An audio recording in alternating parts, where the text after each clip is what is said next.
نحمده ونصلي على رسوله الكريم أما بعد فأعوذ بالله من الشيطان الرجيم بسم الله الرحمن الرحيم وسيجنبها الأتقى الذي يؤتي ماله يتزكى سبحان ربك رب العزة عما يصفون وسلام على المرسلين والحمد للہ رب العالمین۔ میرے انتہائی واجب الاحترام معزز سامعین کرام، گزشتہ جمعے پر 22 جمادی الثانی کی مناسبت سے رسول اللہ صلی اللہ علیہ وسلم کے جانثار صحابی حضرت سیدنا ابو بکر صدیق رضی اللہ تعالی عنہ کی سیرت اور آپ کی شان میں چند باتیں عرض کی تھیں۔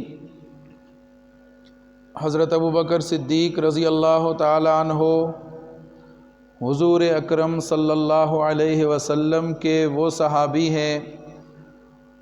کہ جن کے بارے میں تمام امت کا متفقہ فیصلہ ہے اور اجماع ہے تمام امت کا کہ آپ رضی اللہ تعالی عنہ حضرات انبیاء علیہم السلام کے بعد روئے زمین پر سب سے افضل شخصیت ہیں۔ حضور صلی اللہ علیہ وسلم پر سب سے پہلے ایمان لائے سیدنا ابو بکر صدیق رضی اللہ تعالی عنہ، پھر سب سے پہلے اسلام کا اظہار کیا اور اسلام کے اظہار کرنے پر جو مشکلات پیش آئیں تو اس لحاظ سے بھی سیدنا ابو بکر صدیق رضی اللہ تعالی عنہ دین کی خاطر، اسلام کی خاطر، اللہ اور اس کے رسول کی خاطر قربانی دینے والے بھی سب سے پہلے شخص ہیں کہ جنہوں نے کفار کے تشدد کو برداشت کیا اور اپنے اسلام پر قائم رہے، ڈٹے رہے۔ تو حضرت ابو بکر صدیق رضی اللہ تعالی عنہ نہ صرف اسلام لانے میں پہلے ہیں بلکہ بہت ساری ایسے مواقع ہیں کہ جن میں اللہ تعالیٰ نے سیدنا ابو بکر صدیق رضی اللہ تعالی عنہ کو یہ خصوصیت اور یہ فضیلت عطا کی کہ آپ کو ان تمام امور میں سب سے اول اور سب سے پہلا بنایا،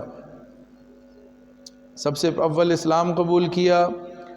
سب سے اول اسلام کی دعوت دی، سب سے اول اسلام کی خاطر قربانی دی، مار کھائی، خون پیش کیا، زخمی ہوئے، اور سب سے پہلے اسلام کی دعوت دی، اسلام کا اعلان کیا، اور رسول اللہ صلی اللہ علیہ وسلم کا ہر موقع پر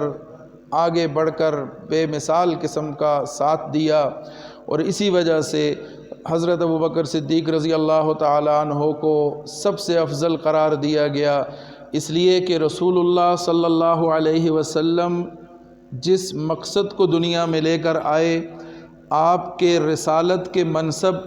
اور آپ کے رسالت کے مشن اور کام کو سب سے زیادہ اگر کسی نے اس کام میں تعاون کیا اور آپ کا ساتھ دیا تو اس میں پہلا نمبر صدیق اکبر رضی اللہ تعالی عنہ کا ہے، اور یہی آپ کی وجہ فضیلت بھی ہے، اس لیے کہ رسول کو، نبی کو اللہ تعالیٰ دنیا میں جس مقصد کے لیے بھیجتے ہیں وہ مقصد سب سے اعلیٰ اور عرفہ ہوتا ہے، تو اس مقصد کے تکمیل کے لیے، اس مقصد کے حصول کے لیے جو سب سے زیادہ قربانی دینے والا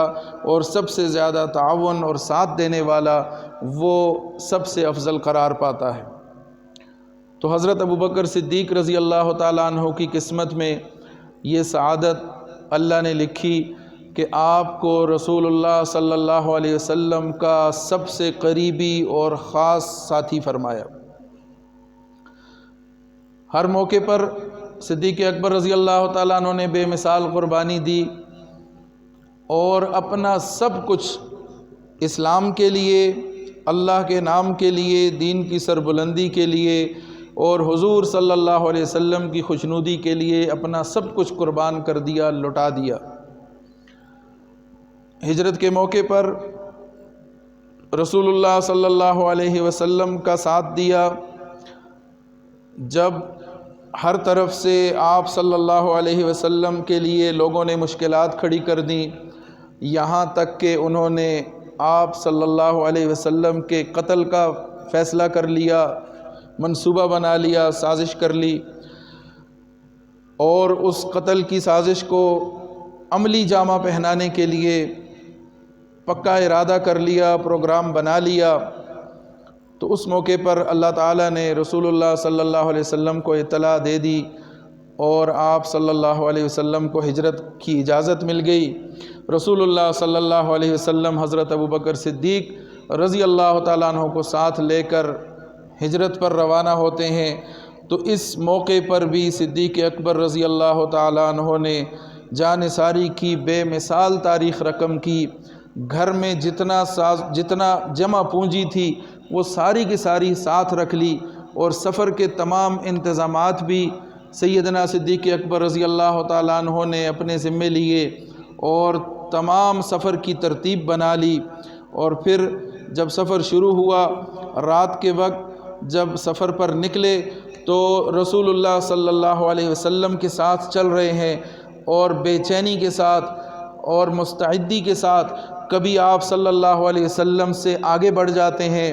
اور کبھی آپ صلی اللہ علیہ وسلم سے پیچھے ہو جاتے ہیں، کبھی آپ صلی اللہ علیہ وسلم کے دائیں طرف چلتے ہیں، کبھی رسول اللہ صلی اللہ علیہ وسلم کے بائیں طرف چلتے ہیں۔ تو رسول اللہ صلی اللہ علیہ وسلم نے پوچھا کہ ابو بکر کیا بات ہے، کبھی تم آگے ہو جاتے ہو، کبھی پیچھے چلنے لگتے ہو، کبھی دائیں اور بائیں چلنے لگتے ہو، تو اس کی کیا وجہ ہے؟ تو صدیق اکبر رضی اللہ تعالیٰ عنہ فرماتے ہیں کہ اے اللہ کے رسول، جب مجھے لگتا ہے کہ آگے سے کوئی خطرہ ہو سکتا ہے تو میں آگے بڑھ کے چلنے لگتا ہوں، تاکہ کوئی خطرہ ہو، کوئی ایسی بات ہو تو پہلے میں اس کا مداوع کر سکوں، اس کو روک سکوں۔ اور جب مجھے محسوس ہوتا ہے کہ کوئی پیچھے سے حملہ نہ کر دے تو میں آپ صلی اللہ علیہ وسلم کے پشت پہ آ جاتا ہوں، پیچھے چلنے لگتا ہوں تاکہ آپ کی حفاظت ہو سکے۔ جب دائیں سے مجھے خطرہ محسوس ہوتا ہے میں دائیں طرف کو ہو جاتا ہوں، اور جب بائیں سے خطرہ محسوس ہوتا ہے تو میں بائیں طرف ہو جاتا ہوں۔ اس طریقے سے رسول اللہ صلی اللہ علیہ وسلم کی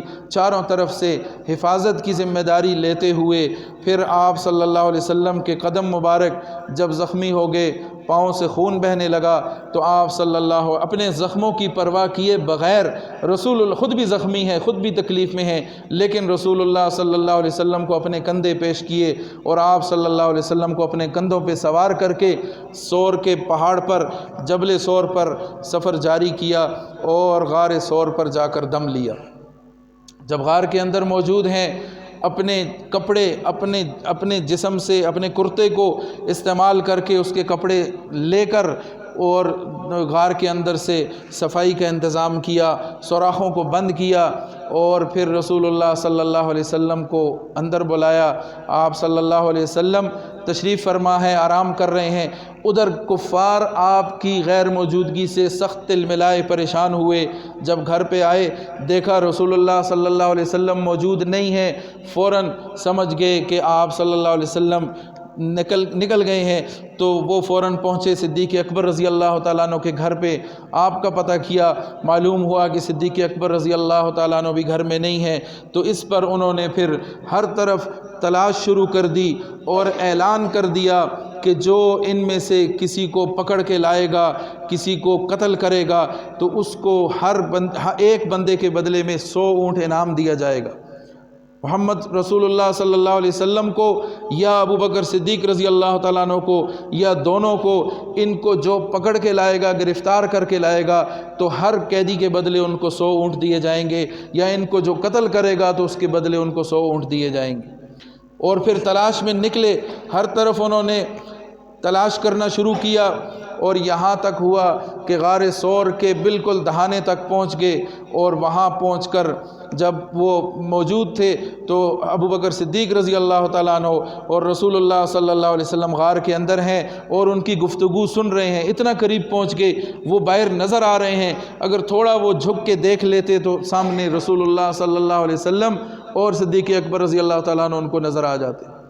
اس موقع پر ابو بکر صدیق رضی اللہ تعالیٰ عنہ پریشان ہیں، غم زدہ ہیں، اور یہ پریشانی اور غم ان کو اپنی جان کے لیے نہیں ہے، اپنی ذات کے لیے نہیں ہے، ان کی یہ فکر اور غم کس کے لیے ہے؟ رسول اللہ صلی اللہ علیہ وسلم کی حفاظت کے لیے، کہ اگر یہ انہیں دیکھ لیتے ہیں تو انہیں کوئی نقصان نہ پہنچا دیں، کوئی تکلیف نہ دے دیں، اگر یہ مجھے کوئی تکلیف دیں گے، میری جان لیتے ہیں تو میری جان سے کوئی خاص فرق نہیں پڑے گا، مجھے فرق پڑے گا یا میرے خاندان کو زیادہ سے زیادہ اس کا اثر پہنچے گا، لیکن اگر رسول اللہ صلی اللہ علیہ وسلم کی حفاظت نہ ہو سکی، اگر آپ صلی اللہ علیہ وسلم کو انہوں نے کوئی نقصان پہنچا دیا تو پھر امت تباہ ہو جائے گی، پھر دین ختم ہو جائے گا، پھر اللہ کا نام لینے والا کوئی باقی نہ رہے گا۔ اس لیے رسول اللہ صلی اللہ علیہ وسلم کی حفاظت بہت ضروری ہے، اور اسی وجہ سے ابو بکر صدیق رضی اللہ تعالیٰ عنہ غمگین بھی ہوئے۔ تو اس پر رسول اللہ صلی اللہ علیہ وسلم نے انہیں تسلی دی اور فرمایا کہ لا تحزن، اے میرے دوست، اے میرے رفیق، لا تحزن، غم نہ کر، پریشان نہ ہو، اس لیے کہ ہم اکیلے نہیں ہیں، ہمارے ساتھ ہمارا رب ہے، ہمارے رب کی طاقت ہمارے ساتھ ہے، اور جس کے ساتھ رب ہو جاتا ہے، اللہ جس کا ساتھی ہو جاتا ہے، تو پھر اسے کسی قسم کا غم اور پریشانی لاحق نہیں ہو سکتی۔ لا تحزن ان اللہ معنا، غم نہ کرو، فکر نہ کرو، پریشان نہ ہو، ہمارے ساتھ اللہ ہے۔ ان اللہ معنا، ہم دونوں کے ساتھ اللہ کی مدد ہے، اللہ کی نصرت ہے، اللہ تعالی ہمارے ساتھ ہے، وہ ہمیں رسوا نہیں کرے گا، وہ ہماری حفاظت کرے گا، وہ ہمیں بحفاظت یہاں سے نکالے گا، لہٰذا ہمیں پریشان ہونے کی ضرورت نہیں ہے۔ یہ صدیق اکبر رضی اللہ تعالیٰ عنہ کی شان ہے کہ اللہ تعالیٰ نے اپنے کلام میں آیت اتاری، حضرت ابو بکر صدیق کی خصوصیت کے ساتھ صدیق اکبر رضی اللہ تعالیٰ عنہ کا اس میں تذکرہ کیا، اور یہ واحد صحابی ہیں کہ جن کا اس طرح سے واضح طور پر آیت میں ارشاد ہوا، ذکر ہوا، اور اسی وجہ سے علماء یہ فرماتے ہیں کہ اگر صدیق اکبر رضی اللہ تعالیٰ عنہ کی اگر کوئی صحابیت کا انکار کرتا ہے تو وہ قرآن کا انکار کرتا ہے اور وہ دائرہ اسلام سے خارج ہو جاتا ہے۔ تبوک کے موقع پر اللہ تعالیٰ مسلمانوں کو ترغیب دے رہے ہیں، سمجھا رہے ہیں کہ مسلمانوں اللہ کے رسول کی مدد کرو، انہوں نے تعاون کے لیے اپیل کی ہے، تم ان کی اپیل پر لبیک کہو، ان کی مدد کرو، ان کے ساتھ تعاون کرو، تاکہ مسلمانوں کا لشکر مضبوط ہو، مسلمانوں کی تیاری مضبوط ہو، اور مسلمان اپنے سفر میں آسانی سے جا سکیں اور کفر کا مقابلہ کر سکیں۔ الا تنصروہ فقد نصرہ اللہ، اگر تم مدد نہیں کرو گے، رسول کی مدد نہیں کرو گے، تعاون نہیں کرو گے، آگے بڑھ کے خود کو پیش نہیں کرو گے، اپنا جان اور اپنی مال پیش نہیں کرو گے، تو الا تنصروہ فقد نصرہ اللہ، یاد رکھو کہ اللہ تعالیٰ تو مدد کر چکا رسول اللہ صلی اللہ علیہ وسلم کی، اور ایسے موقع پر مدد کر چکا کہ جب تمام دنیا کا کفر ایک طرف تھا، شرک ایک طرف تھا، منافقت ایک طرف تھی، اور تمام دنیا کے دشمن ایک طرف تھے، رسول اللہ صلی اللہ علیہ وسلم اور ان کے جانثار ساتھی سیدنا ابو بکر صدیق رضی اللہ تعالیٰ عنہ، یہ دو تنہا لوگ تھے، یہ ایک طرف اور تمام دنیا کے لوگ دوسری طرف۔ اس موقع پر بھی اللہ تعالیٰ نے ان کو بے یار و مددگار نہیں چھوڑا۔ تو اب اگر تبوک کے موقع پر کہ جب فتح مکہ بھی ہو چکا ہے، مسلمانوں کو کشادگی ہے، مسلمانوں کے پاس وسائل ہیں، مسلمانوں کے پاس طاقت ہے، قوت ہے، مسلمانوں کا غلبہ ہے، روب ہے، اس موقع پر تو تعاون کرنا بھی آسان ہے، بہت سارے وسائل حاصل ہیں، تو تم رسول اللہ کا ضرور تعاون کرو، اس میں تمہارا فائدہ ہے، وگرنہ اگر تم نے تعاون نہ کیا، الا تنصروہ فقد نصرہ اللہ، اگر تم تعاون نہیں کرتے تو یاد رکھو تحقیق اللہ تعالیٰ اپنے رسول کی مدد کر چکا ہے۔ اذ اخرجہ الذین کفروا، جب کفار نے ان کو نکال دیا تھا، کفار کی سازشوں کی وجہ سے، ان کے منصوبوں کی وجہ سے، ان کی تشدد کی وجہ سے رسول اللہ صلی اللہ علیہ وسلم کو اپنا گھر بار چھوڑنا پڑا تھا، اپنا علاقہ چھوڑنا پڑا تھا، ہجرت کرنی پڑی تھی۔ اذ اخرجہ الذین کفروا ثانی اثنین اذ ہما فی الغار، دو میں سے یہ دوسرے تھے اور یہ دونوں غار میں موجود تھے۔ تو اس موقع پر، اس قسمہ پرسی کی حالت میں، اس تنہائی کے عالم میں اللہ تعالیٰ نے اپنے نبی کو اکیلا نہیں چھوڑا، اپنے نبی اور اس کے رفیق کو اللہ نے ان کی مدد کی، ان کو مضبوط کیا، اور ان کو کسی قسم کی پریشانی لاحق نہ ہوئی۔ تو اس موقع پر بھی اللہ نے ان کو تنہا نہیں چھوڑا۔ تو آج تم اگر نبی کی مدد نہیں کرو گے، نبی کے ساتھ تعاون نہیں کرو گے، تو اس کی کوئی پرواہ نہیں ہے۔ فقد نصرہ اللہ، اللہ تعالیٰ تو مدد کر چکا۔ اذ اخرجہ الذین کفروا ثانی اثنین اذ ہما فی الغار اذ یقول لصاحبہ، جب کہا تھا رسول اللہ صلی اللہ علیہ وسلم نے اپنے ساتھی سے، اپنے دوست سے، اپنے صاحب سے، اپنے رفیق سے، لا تحزن، غم نہ کرو، فکر نہ کرو، پریشان نہ ہو کہ یہ کفار ہمارے دروازے تک پہنچ چکے ہیں، یہ ہمیں اس وقت پکڑ لیں گے یا ہمیں کوئی نقصان پہنچا لیں گے، تم اس بات کی فکر نہ کرو۔ لا تحزن ان اللہ معنا، ہمارا اللہ ہمارے ساتھ ہے۔ اب یہاں سے یہ بات بھی سمجھ آتی ہے کہ دیکھیں کس طرح رسول اللہ صلی اللہ علیہ وسلم اور سیدنا ابوبکر صدیق رضی اللہ تعالیٰ عنہ کے ساتھ اللہ تعالیٰ کی مدد ہوئی۔ اللہ تعالیٰ نے وہاں سے ان کو بحفاظت نکالا، اور پھر قرآن میں اس کا تذکرہ کر دیا، اور تذکرہ اس انداز میں کیا کہ تمام دنیا انسانیت کو بتا دیا کہ تم اگر ساتھ چھوڑ بھی دو گے، تم مخالفت پر تیار ہو جاؤ گے، اس کے باوجود اللہ اپنے رسول کی اور اس کے صحابہ کی مدد کرتا رہے گا، وہ تمہارا محتاج نہیں ہے۔ تو یہ باتیں اللہ تعالیٰ نے، یہ آیات نازل ہوئیں تبوک کے موقع پر، جب ضرورت تھی مسلمانوں کو، ان کے لشکر کو مضبوط کرنے کی، اور مالی تنگی تھی، حالات کا تقاضا تھا کہ ایک دوسرے کے ساتھ تعاون کیا جائے اور اس سفر کو ممکن بنایا جائے۔ تو اس موقع پر یہ آیات نازل ہوئیں۔ تو یہاں ہو سکتا تھا کہ ابو بکر صدیق رضی اللہ تعالیٰ عنہ پر تو اب کوئی ذمہ داری باقی نہیں ہے، اس لیے کہ صدیق اکبر کہہ سکتے تھے کہ اللہ تعالیٰ قرآن میں فرما رہے ہیں کہ اللہ نے رسول اللہ صلی اللہ علیہ وسلم کی مدد کی اور صدیق اکبر ان کے ساتھ تھے، ان دونوں کو ایک طرف اللہ نے رکھا اور تمام لوگوں کو دوسری طرف، اور فرمایا کہ اگر تم مدد نہیں بھی کرو گے تو ان دو کی تو اللہ مدد کر چکا،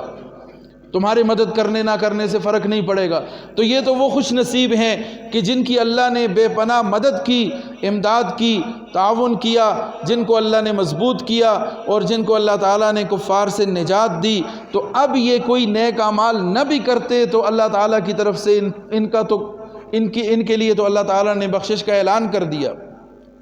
لیکن اس کے باوجود اسی غزوہ تبوک کے موقع پر وہی صدیق اکبر رضی اللہ تعالیٰ عنہ اپنے گھر کا سارا مال لا کر حضور کے قدموں میں ڈھیر کر دیتے ہیں، ایک سوئی تک گھر نہ چھوڑی، جو کچھ ملا سب کچھ لیا، جمع کیا اور لا کر رسول اللہ صلی اللہ علیہ وسلم کی خدمت میں پیش کر دیا۔ سیدنا عمر فاروق رضی اللہ تعالیٰ عنہ جو ان دنوں ان کے حالات اچھے تھے تو سوچنے لگے کہ ان دنوں صدیق اکبر کے حالات کچھ تنگ ہیں، تو میرے پاس موقع اچھا ہے، میں اس دفعہ ان سے سبقت لے جاؤں گا، آگے بڑھ جاؤں گا۔ اپنا سارا سامان اکٹھا کیا، اس کے 2 حصے کیے، ایک حصہ لا کر رسول اللہ صلی اللہ علیہ وسلم کی خدمت میں پیش کیا اور ایک حصہ اپنے گھر والوں کے لیے چھوڑ دیا۔ ادھر صدیق اکبر رضی اللہ تعالیٰ عنہ گھر کا جو کچھ سامان میسر تھا، جو کچھ تھوڑا بہت جتنا بھی تھا وہ سب لیا اور سارا کچھ لا کر رسول اللہ صلی اللہ علیہ وسلم کی خدمت میں پیش کر دیا۔ تو اللہ تعالیٰ کو حضرت صدیق اکبر رضی اللہ تعالیٰ عنہ کی قربانی اور اس جانثاری کو ظاہر کرنا تھا اور اس کی اہمیت لوگوں کو بتانی تھی۔ تو رسول اللہ صلی اللہ علیہ وسلم نے ایک عجیب سوال کر دیا عمر فاروق رضی اللہ تعالیٰ عنہ سے۔ عام طور پہ کیا ہوتا ہے کہ کسی نے چندے کی اپیل کی، کچھ ضرورت ہے، کسی نے لا کر دیا تو ٹھیک ہے، جزاک اللہ، اللہ تعالیٰ آپ کو مزید توفیق دے، پھر بھی تعاون کرتے رہیں، اس قسم کے جملے کہے جاتے ہیں۔ لیکن جب مال لا کر دیا تو رسول اللہ صلی اللہ علیہ وسلم نے سوال بدل دیا اور فرمایا کہ عمر کیا چھوڑ کے آئے ہو، گھر والوں کے لیے کیا چھوڑ کے آئے ہو، یا پوچھا کہ پیچھے کیا چھوڑ کر آئے ہو۔ حالانکہ یہ سوال وہاں پر اس کا کوئی موقع نہیں تھا۔ سوال یہ بنتا ہے کہ ٹھیک ہے آپ لے آئے، اللہ آپ کو جزائے خیر دے، مزید بھی ضرورت ہوئی تو آپ کوشش کریں، یہ بات ہو سکتی ہے۔ لیکن رسول اللہ صلی اللہ علیہ وسلم نے سوال کو گھما دیا، پلٹ کے سوال کیا کہ عمر فاروق تم اپنے گھر والوں کے لیے کیا چھوڑ کے آئے ہو، پیچھے کیا چھوڑا؟ جو لائے اس کا نہیں پوچھا، پیچھے کیا چھوڑ کے آئے ہو؟ تو عمر فاروق رضی اللہ تعالیٰ عنہ فرمانے لگے کہ اللہ کے رسول، میرے پاس جتنی جمع پونجی تھی میں نے اس میں سے آدھا آپ کی خدمت میں لا کر رکھ دیا، باقی آدھا اپنے گھر والوں کے لیے چھوڑ کے آئے۔ تو اس سوال سے مقصد کیا تھا؟ صدیق اکبر رضی اللہ تعالیٰ عنہ کی فضیلت پتہ چلے گی۔ جب صدیق اکبر سے پوچھا کہ ابو بکر کیا چھوڑ کے آئے پیچھے والوں کے لیے، اہل و عیال کے لیے کیا چھوڑ کے آئے، کیا انتظام کر کے آئے، پیچھے کیا چھوڑا؟ تو صدیق اکبر رضی اللہ تعالیٰ عنہ نے فرمایا اللہ اور اس کے رسول کا نام چھوڑا اور کچھ نہ چھوڑا، جو کچھ تھا لا کے دے دیا۔ بظاہر وہ سامان قلیل ہوگا لیکن اللہ کے ہاں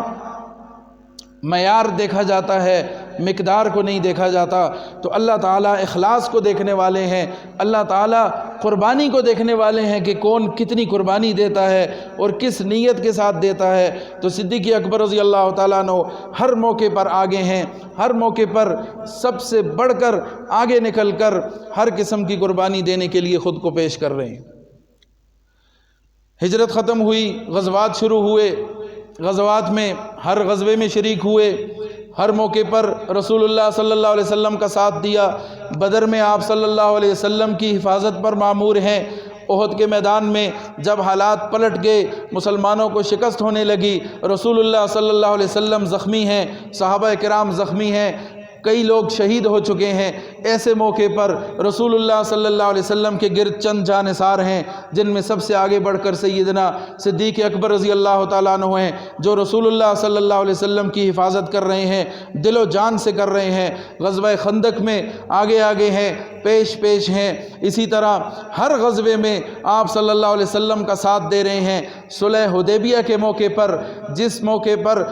تمام صحابہ نے اللہ کے رسول کے ہاتھ پر بیعت کی اور موت پر بیعت کی کہ ہم کٹ جائیں گے، ہم جان دے دیں گے، مر جائیں گے، ختم ہو جائیں گے، فنا ہو جائیں گے، لیکن عثمان غنی رضی اللہ تعالیٰ عنہ کے خون کا بدلہ لے کر چھوڑیں گے۔ موت پر بیعت ہو رہی ہے، ظاہر ہے لڑنے کے لیے یہ بیعت ہو رہی ہے، موت پر بیعت کی جا رہی ہے، اور اس کے بعد پھر فوراً جب صلح کی جاتی ہے تو اس صلح کے اندر وہ والی شکیں، وہ والی باتیں، وہ والے معاہدے رکھے جاتے ہیں کہ جن کا سارا فائدہ بظاہر کفار کو جا رہا ہے۔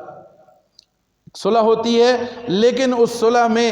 وہ تمام باتیں قبول کر لی جاتی ہیں کہ جو مخالفین کے حق میں جاتی ہیں۔ تو اس بات سے صحابہ میں بے چینی اور اضطراب ہے۔ عمر فاروق رضی اللہ تعالیٰ عنہ بھی پریشان ہیں اور ان کو چین نہیں آ رہا اور بار بار پوچھ رہے ہیں کہ یہ کیسی صلح ہے، کیا وجہ ہے، ہم اتنے کمزور کیوں ہو گئے، ایسی صلح ہم کیوں کر رہے ہیں؟ لیکن ابو بکر صدیق رضی اللہ تعالیٰ عنہ وہ واحد صحابی ہیں کہ جنہوں نے فرمایا کہ جو رسول اللہ صلی اللہ علیہ وسلم نے فیصلہ کر دیا وہی آخری فیصلہ ہے، اور آپ صلی اللہ علیہ وسلم اللہ کے حکم کے بغیر کوئی قدم نہیں اٹھاتے، کوئی فیصلہ نہیں کرتے۔ تو آپ صلی اللہ علیہ وسلم کا ہر فیصلہ ہمیں دل و جان سے قبول ہے۔ اسی صلح حدیبیہ کے موقع پر، صلح سے پہلے جب عروہ بن مسعود ثقفی آئے رسول اللہ صلی اللہ علیہ وسلم کے ساتھ بات چیت کرنے، تو کہنے لگے کہ آپ قریش مکہ کے ساتھ کوئی صلح صفائی کا کام کر لیں تاکہ آپ کا زیادہ نقصان نہ ہو، کسی طرف خون خرابہ نہ ہو، اس لیے، اور ساتھ یہ بھی کہہ دیا کہ میں جو آپ کے ساتھ لوگ دیکھ رہا ہوں یہ تو کسی کام کے نہیں لگتے، کمزور لوگ ہیں، جب کوئی سختی آئی، کوئی مشکل آئی تو یہ سارے آپ کا ساتھ چھوڑ جائیں گے۔ جب یہ بات کی تو صدیق اکبر رضی اللہ تعالیٰ عنہ حضور کے ساتھ موجود تھے، اور ایک انتہائی سخت جملہ بول کر اس کی زبان بند کی، اس کو لگام دی اور کہہ دیا کہ تمہیں کیسے جرت ہوئی یہ بات کرنے کی، اور تم نے سمجھ لیا کہ ہم رسول اللہ صلی اللہ علیہ وسلم کو چھوڑ جائیں گے؟ ہم تمہاری طرح نہیں ہیں، ہم اس قسم کے نہیں ہیں کہ ہم رسول اللہ صلی اللہ علیہ وسلم کا ساتھ چھوڑ جائیں گے۔ ہم نے رسول اللہ صلی اللہ علیہ وسلم کو دل و جان سے اپنا رہبر و رہنما تسلیم کیا ہے، اور ہم خون کے آخری قطرے تک رسول اللہ صلی اللہ علیہ وسلم کے ساتھ وفاداری نبھاتے رہیں گے۔ تو صدیق اکبر رضی اللہ تعالیٰ عنہ کی شان پر جتنی بھی بات کی جائے وہ کم ہے۔ ایسی اللہ تعالیٰ نے ان کو جامع شخصیت سے نوازا تھا اور اتنی خصوصیات سے نوازا تھا۔ بس ہمارے لیے سبق یہ ہے کہ ہم ان کی زندگی سے، ان کے اعمال سے، ان کے کیے ہوئے کاموں سے سبق لیں اور اپنی اصلاح کریں، اپنی زندگی کو درست کرنے کی کوشش کریں۔ رسول اللہ صلی اللہ علیہ وسلم کا جب ممبر خالی ہو گیا، مصلی خالی ہو گیا، ابو بکر صدیق رضی اللہ تعالیٰ عنہ نے آپ صلی اللہ علیہ وسلم کے مصلی کو بھی سنبھالا اور خلافت کی مسند کو بھی سنبھالا۔ اور یہ یاد رکھیں کہ رسول اللہ صلی اللہ علیہ وسلم کی خلافت کو سنبھالنا اور آپ صلی اللہ علیہ وسلم کی خلافت کا بار اٹھانا یہ کوئی معمولی کام نہیں تھا، یہ کوئی پھولوں کی سیج نہیں تھی کہ اقتدار کے شوق میں یا حکومت کے شوق میں حضرت ابوبکر صدیق نے یہ مسند سنبھالی ہو۔ یہ کانٹوں بھرا راستہ تھا، مشکلات بھرا راستہ تھا، اور رسول اللہ صلی اللہ علیہ وسلم کے دنیا سے رخصت ہوتے ہی ایک دم سے تمام حالات بدلنے لگے، کایا پلٹنے لگی۔ جو لوگ کل تک تسلیم ہو چکے تھے، معاہدے کر چکے، مسلمانوں کے ساتھ مل چکے تھے، اچانک سے ان میں سے بہت سارے مرتد ہو گئے، بہت ساروں نے زکوٰۃ دینے سے انکار کر دیا، بہت سارے جھوٹے نبوت کے دعوے دار کھڑے ہو گئے، اور داخلی اور خارجی طور پر بے پناہ مسائل ایک دم سے شروع ہو گئے۔ اس موقع پر صدیق اکبر رضی اللہ تعالیٰ عنہ کی وہ شخصیت تھی کہ جس نے آ کر امت کو سنبھالا، جنہوں نے آ کر اسلام کو سہارا دیا، دین کو مضبوط کیا اور ایک سخت موقف اختیار کیا، وگرنہ دین کی حالت آج ایسی نہ ہوتی جیسے ہم تک پہنچا ہے۔ دین بدل چکا ہوتا، دین کے حالات یکسر تبدیل ہو چکے ہوتے اگر صدیق اکبر رضی اللہ تعالیٰ عنہ اس موقع پر جان ساری کا اور عزم و ہمت کا ثبوت نہ دیتے اور مظاہرہ نہ کرتے۔ عمر فاروق رضی اللہ تعالیٰ عنہ جیسے صحابی نرمی کی ترغیب دے رہے ہیں، لیکن صدیق اکبر رضی اللہ تعالیٰ عنہ دین میں کسی قسم کی کمی برداشت کرنے کو تیار نہیں ہے۔ دین کے ایک ایک حکم کو، رسول اللہ صلی اللہ علیہ وسلم کے لائے ہوئے ایک ایک طریقے کو اسی انداز میں قائم رکھا اور مضبوطی سے اس کو قائم رکھا۔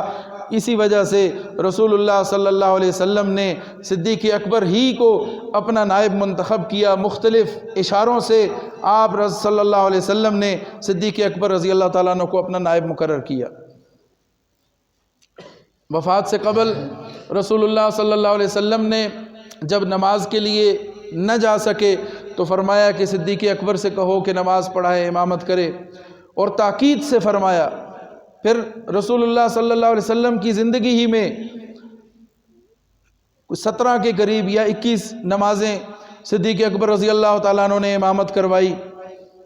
پھر ایک موقع پر رسول اللہ صلی اللہ علیہ وسلم نے فرمایا کہ مسجد کی طرف کھلتے ہوئے تمام دروازے، کھڑکیاں، ان کو بند کر دیا جائے سوائے ابو بکر رضی اللہ تعالیٰ عنہ کی کھڑکی کے۔ اور حج کے موقع پر حضرت ابوبکر صدیق رضی اللہ تعالیٰ عنہ کو امیر بنایا۔ تو متعدد ایسے موقع آئے کہ رسول اللہ صلی اللہ علیہ وسلم نے صدیق اکبر رضی اللہ تعالیٰ عنہ کو نیابت بخشی۔ یہ اشارہ تھا اس طرف کہ رسول اللہ صلی اللہ علیہ وسلم کے جانے کے بعد خلافت کے سب سے اول مستحق جو ہیں وہ صدیق اکبر رضی اللہ تعالیٰ عنہ ہوں گے۔ حضور کی وفات کے بعد ثقیفہ بنو سعدہ میں انصار جمع ہوئے، خلیفہ منتخب کرنے کے لیے مشورہ ہونے لگا، اور یہ طے کیا کہ ایک خلیفہ انصار سے ہوگا، ایک مہاجرین سے ہوگا۔ ادھر صدیق اکبر رضی اللہ تعالیٰ عنہ، حضرت عمر فاروق رضی اللہ تعالیٰ عنہ اور حضرت ابو عبیدہ بن جراح رضی اللہ تعالیٰ عنہ وہاں پر پہنچے، حالات کا جائزہ لیا، دیکھا اور ان کو سمجھایا کہ آپ وزراء ہوں گے، امیر ہم مہاجرین میں سے ہوگا، اس لیے کہ رسول اللہ صلی اللہ علیہ وسلم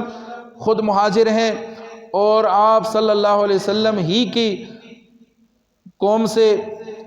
کوئی امیر منتخب ہوگا، اور آپ لوگوں کی قربانیاں، انصار کی قربانیوں کا بھی اعتراف کیا کہ آپ نے مہمان نوازی کی، قربانی کی، بہت آپ نے دین کی مدد کی، آپ انصار ہیں، لیکن آپ ہمارے وزراء ہوں گے۔ اور فرمایا کہ یہ عمر ہیں، یہ ابو عبیدہ بن جراح ہیں، ان میں سے آپ جس کو مناسب سمجھیں اپنا امیر منتخب کر لیں۔ تو اس موقع پر سیدنا عمر فاروق رضی اللہ تعالیٰ عنہ نے حضرت ابوبکر صدیق کا ہاتھ پکڑا اور فرمایا کہ ہم سب آپ کے ہاتھ پہ بیعت کرتے ہیں، آپ کو خلیفہ منتخب کرتے ہیں۔ اور ابوبکر صدیق رضی اللہ تعالیٰ عنہ کی شخصیت ایسی تھی کہ پھر کسی نے اس پر انکار نہ کیا، اور سب نے آپ کے ہاتھ پر بیعت کی اور آپ کو اپنا مسلمانوں کا پہلا خلیفہ منتخب کر لیا۔ پھر خلیفہ منتخب ہونے کے بعد حضرت ابوبکر صدیق نے جو بے شمار مصائب کا سامنا کیا،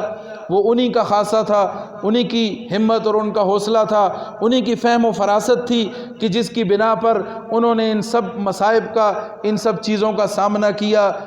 ان کا سد باب کیا، ان کا حل نکالا، اور بہترین انتظامی صلاحیتوں کے ساتھ ابوبکر صدیق رضی اللہ تعالیٰ عنہ نے خلافت کا منصب سنبھالا اور امت کو سنبھالا دیا۔ پھر جب دنیا سے رخصت ہونے لگے تو عمر فاروق رضی اللہ تعالیٰ عنہ کو اپنے بعد خلیفہ نامزد کیا، اور فرمایا کہ جب میں رخصت ہو جاؤں، دنیا سے چلا جاؤں، تو میرے پاس جو بیت المال کا کوئی سامان ہو تو وہ عمر فاروق کے حوالے کر دینا۔ اور جب آپ کی وفات کے بعد دیکھا گیا تو صرف 2 اونٹنیاں اور 1 خادمہ یہ بیت المال کی طرف سے آپ کے گھر میں تھیں، وہ عمر فاروق رضی اللہ تعالیٰ عنہ کے حوالے کر دی گئیں۔ اور پھر دیکھا گیا تو اور کوئی ایسا سامان نہ ملا کہ جو بیت المال کا ہو اور وہ دوسرے خلیفہ کو منتقل کیا جا سکے۔ یہ حکمران تھے ہمارے، جنہوں نے اپنی زندگیاں وقف کی دین کی نشر و اشاعت کے لیے، اللہ کے دین کو سربلند رکھنے کے لیے، اللہ کے دین کو دنیا میں پھیلانے کے لیے، غالب کرنے کے لیے۔ اور پھر صدیق اکبر رضی اللہ تعالیٰ عنہ نے بہترین طریقے سے خلافت کے امور کو سر انجام دیا، اور اللہ تعالیٰ نے انہیں وہ فہم و فراست عطا کی کہ جو انہی کا خاصہ تھی اور انہی کی ہمت اور حوصلہ تھا کہ جنہوں نے ایسے موقع پر اسلام کو بھی سنبھالا دیا اور امت کے تمام مسائل کو بہترین انداز میں ساتھ لے کر چلے اور ان کا حل نکالا۔ فوجی انتظامات کیے، اسلحے کے بارے میں وہ اسلحہ جمع کرنے کے لیے، اور مختلف مہمات روانہ کی۔ آپ کے دور میں کوئی 40 کے قریب لڑائیاں ہوئیں، مختلف لشکر بھیجے، جن میں سے 10 بڑی لڑائیاں ہیں، چھوٹی موٹی کل 40 کے قریب ہیں۔ تو ان 10 بڑی لڑائیوں میں 8 ایسی لڑائیاں ہیں کہ جن میں حضرت خالد بن ولید رضی اللہ تعالیٰ عنہ کو سپہ سالار بنا کر بھیجا، اور ایک لشکر اسامہ بن زید کا، اور ایک حضرت مسنا رضی اللہ تعالیٰ عنہ کی سرکردگی میں۔ تو یہ صدیق اکبر رضی اللہ تعالیٰ عنہ کی کمال مہارت تھی، آپ کی فہم و فراست تھی کہ جس کی بدولت آپ نے امت مسلمہ کا جو انتہائی نازک دور تھا اس میں امت کو سنبھالا اور قربانی کی لازوال داستان رقم کی۔ اللہ تعالی ہمارے ارباب اختیار کو بھی سیدنا صدیق اکبر رضی اللہ تعالیٰ عنہ کی فہم و فراست سے روشنی لینے کی، رہنمائی لینے کی توفیق عطا فرمائے، اور اللہ تعالی ہم سب کے حال پر رحم فرمائے۔ ہمیں بھی رسول اللہ صلی اللہ علیہ وسلم کے اور صحابہ کرام کے نقش قدم پر اللہ تعالی چلنے کی توفیق عطا فرمائے۔ رجب کا مہینہ شروع ہو چکا ہے، اور رسول اللہ صلی اللہ علیہ وسلم کا معمول یہ تھا کہ رجب کا چاند دیکھتے ہی آپ صلی اللہ علیہ وسلم کثرت سے یہ دعا فرمایا کرتے، اللہم بارک لنا فی رجب و شعبان و بلغنا رمضان۔ اے اللہ ہمارے لیے رجب اور شعبان میں برکت عطا فرما اور ہمیں عافیت کے ساتھ رمضان تک پہنچا۔ تو رمضان کی آمد کی فکر ابھی سے کرنی ہے، اور اپنے اعمال کی اصلاح بھی کرنی ہے، ابھی سے اپنے اعمال کو درست کرنے کی فکر کرنی ہے۔ تو انشاءاللہ ہمارا رمضان جو ہے وہ قیمتی ہوگا، اس میں ہمیں زیادہ سے زیادہ عبادت کی اللہ تعالیٰ توفیق دیں۔ ابھی سے اس کی تیاری شروع کریں گے تو رمضان انشاءاللہ ہمارے لیے بہترین ثابت ہوگا۔ اس کے علاوہ رجب کے حوالے سے انشاءاللہ آئندہ جمعے پہ چند باتیں عرض کرنی ہیں۔ اس مہینے میں بہت ساری بدعات ہیں، بہت ساری خرافات ہیں، اور اس مہینے کی کچھ فضیلت ہے، اور اس مہینے میں 22 رجب کو سیدنا امیر معاویہ رضی اللہ تعالیٰ عنہ کا یوم وفات بھی ہے۔ تو ان تمام عنوانات پر انشاءاللہ آئندہ جمعے پر اور آنے والے جمعوں پر انشاءاللہ بات ہوگی۔ اللہ تعالی ہمیں کہنے سے زیادہ عمل کرنے کی توفیق عطا فرمائے۔ وآخر دعوانا ان الحمد للہ رب العالمین۔